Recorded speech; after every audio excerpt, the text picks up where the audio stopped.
حضرت عمر کا زمانہ ہے، مسجد میں عورتیں بھی نماز پڑھنے آتی ہیں اور مرد بھی نماز پڑھنے آتے ہیں۔ ایک خوبصورت عورت کا راستہ ایک نوجوان لڑکا روکتا ہے۔ ایک دن اس نے دیکھا، ایک دن روک کے کہا تجھے مسئلہ کیا ہے؟ اس نے کہا کہ میں تیرا چاہنے والا ہوں۔ اس نے کہا کہ میری چاہت ڈیمانڈ جو کروں گی پوری کر دو گے؟ اس نے کہا آسمان سے تارے بھی توڑ لو۔ اس نے کہا بس میری یہ خواہش ہے 40 دن حضرت عمر کے پیچھے نمازیں پڑھ لو، اس کے بعد 40ویں دن کی آخری نماز کے بعد یہاں میں منتظر ہوں گی تیری اور تیرا انتظار کروں۔ 40 دن نمازیں چلتی رہی۔ پھر عمر کا لہجہ اور من کے روگ نہ دھلے اور من میں نور نہ اترے۔ 40ویں دن کی آخری نماز کے بعد وہ گردن جھکا کے جا رہا تھا، لڑکی اسبِ وعدہ کھڑی تھی۔ کہا گزر رہے ہو؟ میں اسبِ وعدہ کھڑی ہوں۔ کہا کھڑی رہو۔ عمر نے دل کا تعلق رب سے جوڑ دیا ہے۔ آؤ اس قرآن سے تعلق جوڑو، یہ دلوں کے زنگ اتارتا ہے، روحوں کو نور دیتا ہے۔ اسلام کا جو بنیادی اخلاق ہے وہ حیا ہے، یہ بات ذہن میں رکھیں۔ ہر دین کی ایک پہچان ہے، حضور نے فرمایا اسلام کی بنیادی پہچان کیا ہے؟ حیا ہے۔ جب ہم نے اسلام کے دامن کو چھوڑ دیا ہے، یہ رسم حنا کے نام سے بدتمیزی یہ کس معاشرے سے ہم نے لی ہے؟ اور کیا بہوؤں بیٹیوں کا تماشا لگایا ہے، اور نیم برہنہ بیٹیاں لوگوں کی شہوانی نگاہوں کے سامنے ہیں، اور باپ بھی کھڑا ہے اور بیٹا بھی کھڑا ہے۔ نہ باپ کی آنکھوں میں حیا ہے، نہ بیٹے کی نظروں میں حیا ہے، نہ بھائیوں میں غیرت ہے، اور کہتے ہو اللہ کی رحمتیں ہمارے اوپر نازل ہوں۔ یہ تو شکر کرو پتھر نہیں برستے محمد عربی کے قدموں کا صدقہ۔ اگر ان کی رحمت نہ ہو درمیان میں ابھی آگ لگ جائے دونوں جہاں میں۔ یہ تو ان کی رحمت ہے کہ پتھر نہیں برستے۔ پچھلی قوموں نے ایک ایک جرم کیا، کسی کے اوپر پتھر برسے، کسی کے اوپر خون برسا، کسی کے اوپر ایسا زلزلہ آیا کہ نیچے والی جگہ اوپر اور اوپر والی بستیاں نیچے۔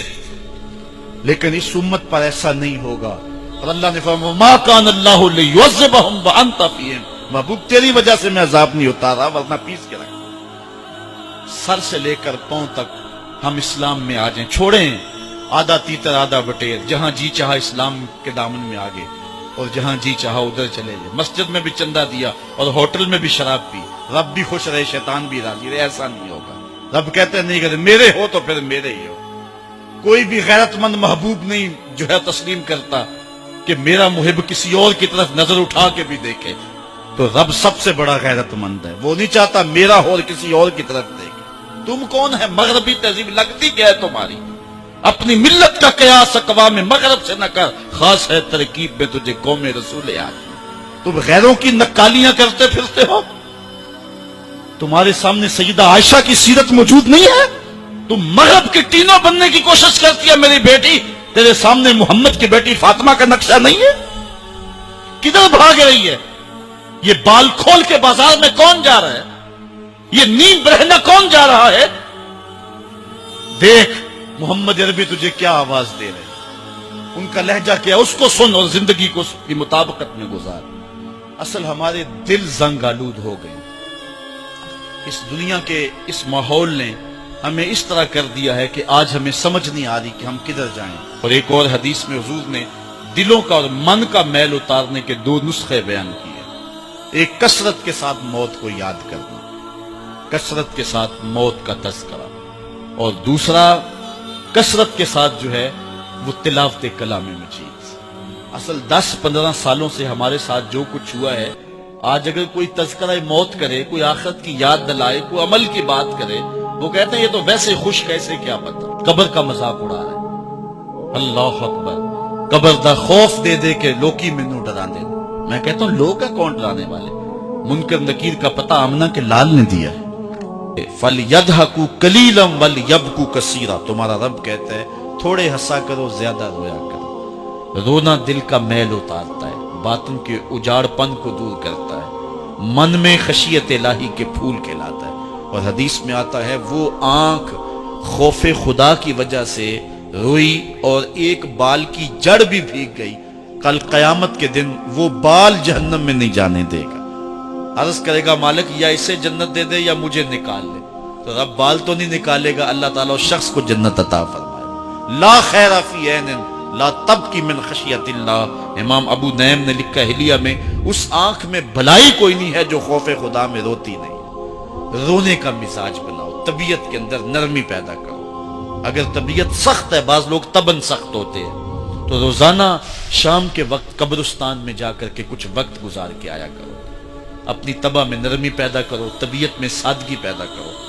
اپنے زندگی کے معاملات کو زیادہ نہ پھیلاؤ کہ جو حساب دینا مشکل ہو جائے. مجھے اپنے والد گرامی کی ایک بات یاد آئی. آپ فرمایا کرتے تھے جس شخص سے پیار ہو جائے نا، اس کی آخرت کے لیے سوچا کرو کہ اس کی آخرت ٹھیک ہو جائے. اس کے لیے محنت کرو، کوشش کرو، جو تم کر سکتے ہو کہ اس کی آخرت ٹھیک ہو جائے. ہاں، ہر بندہ چاہتا تو یہ ہے کہ میری زندگی آسودہ ہو. آسودہ ضرور بناؤ زندگی کو، لیکن خیال رکھو کہ اس دنیا کی زندگی کی آسودگی سے آخرت کی آسودگی جو ہے وہ زیادہ عزیز ہے. یہ 4 دن کی زندگی ختم ہو جانی، تھوڑی ہے، بالکل سانسوں کی گنتی ہے اور ختم ہو جانے والی ہے، اور وہ زندگی نہ ختم ہونے والی. اس لیے خندق کھودتے صحابہ پر جب حضور کو پیار آیا تو دعا کیا دی، اے اللہ میرے انصار کو بھی بخش دے، میرے مہاجروں کو بھی بخش دے. چونکہ زندگی تو آخرت کی زندگی ہے، ان کی آخرت کی زندگی کے لیے خاص طور پہ دعا مانگی. اس لیے اپنی آخرت کی زندگی کے بارے ترجیحاً ہم سوچیں اور اپنی زندگی کو بہتری کی طرف لے جائیں. 5 گانا نماز شعار زندگی بنا لیں. زندگی جاتی ہے تو جائے، لیکن نماز نہ جانے پائے.